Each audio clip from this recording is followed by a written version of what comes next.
All right, today we're jumping into something really different. It's a spiritual survival manual that was actually written for kids, but honestly, it lays out this incredible framework for life that's part hero's journey, part video game, and part mystical boot camp. Let's get into it. So, let's start with the big idea that frames this entire thing. What if all the stuff that happens to you, the good, the bad, even the boring, isn't random at all? What if it's all part of a giant cosmic game that you, the main player, are totally equipped to win? And this is where it gets really cool. The manual calls it Soul School. The entire planet is our classroom. So your job isn't just to, get through the day. It's to learn, to grow, and to graduate. And here's the best part. You are not doing it alone. That's because every single player in this game, that means you, starts out with a built-in support crew, a kind of inner super team. And these aren't people you have to go out and find. Nope, they have been with you since day one. So this team is made up of 3 essential parts, and they all work together. You've got your power source, you've got your guide, and then you have, you. Each one has a very specific job to help you crush it in this classroom of Earth. Let's break them down. Okay, first up is your mighty Causal Presence. I want you to picture your own personal sun. It's this massive, brilliant source of pure energy and love that's always connected to you. It's your home base, your infinite battery, and it's constantly feeding a beam of pure light right into your heart to keep you going.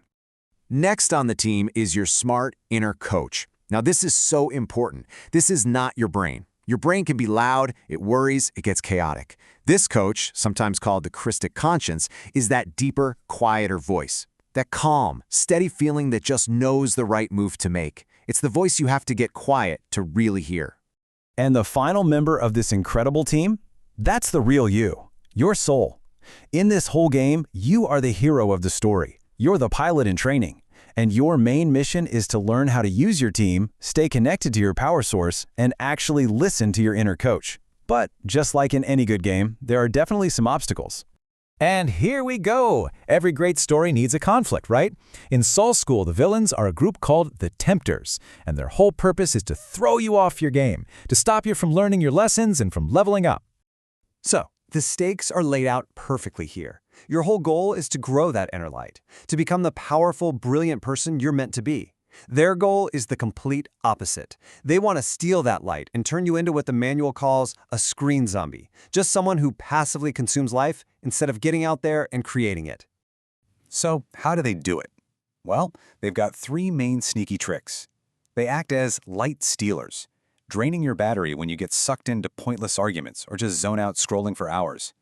They create the big noise, that world of constant dings and notifications, designed to make it impossible to hear your quiet inner coach. And they set the look at me trap, trying to convince you to trade your real, authentic inner light for the empty buzz of digital likes. Okay, so we've met our team and we know the enemy's playbook. Now for the fun part, your power-ups. The manual describes this awesome spiritual toolkit, a set of powers that every single player has to defend themselves and win the game. Your first line of defense is your aura. I want you to think of it like an invisible energy suit or a personal force field. When it's strong, it keeps all your good energy in and deflects all the grumpy, negative stuff from the outside. But, and this is a big but, the manual warns that things like anger or too much screen time can poke holes in it, and that makes you a sponge for everyone else's bad vibes. So to protect that energy suit, you've got the tube of light. This is an active defense you can use. You just visualize this powerful cylinder of brilliant white light coming down from your causal presence, that giant sun above your head, and forming a protective wall all around you. It's literally like putting on a super shield every single morning. But what if your shield gets a little beat up? What if you mess up? Because, let's be real, we all do. That's where the violet flame comes in. This is described as one of the biggest secrets in Soul School. It's like a magic spiritual eraser. You can use this sparkly purple light to patch up the holes in your aura and, this is huge, to wipe the energetic slate clean from your past mistakes. It lets you start fresh.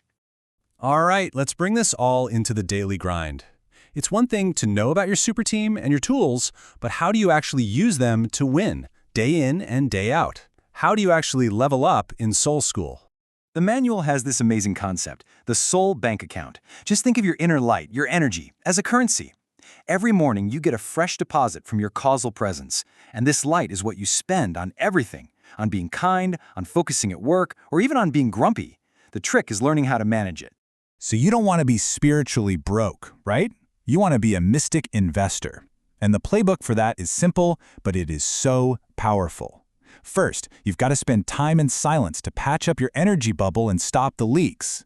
Second, use that violet flame regularly to clear your spiritual debts. And third, actively go out and help other people because acts of kindness are described as the absolute fastest way to grow your inner light. And really, this is what it all comes down to. This is the core choice you make every single day. You can either be a passive viewer, just watching life happen, scrolling through feeds, and letting your precious light drain away, or you can be an active investor, consciously using your tools and making choices to build a massive reserve of inner power, courage, and wisdom. Which leaves us with this last really powerful question to think about.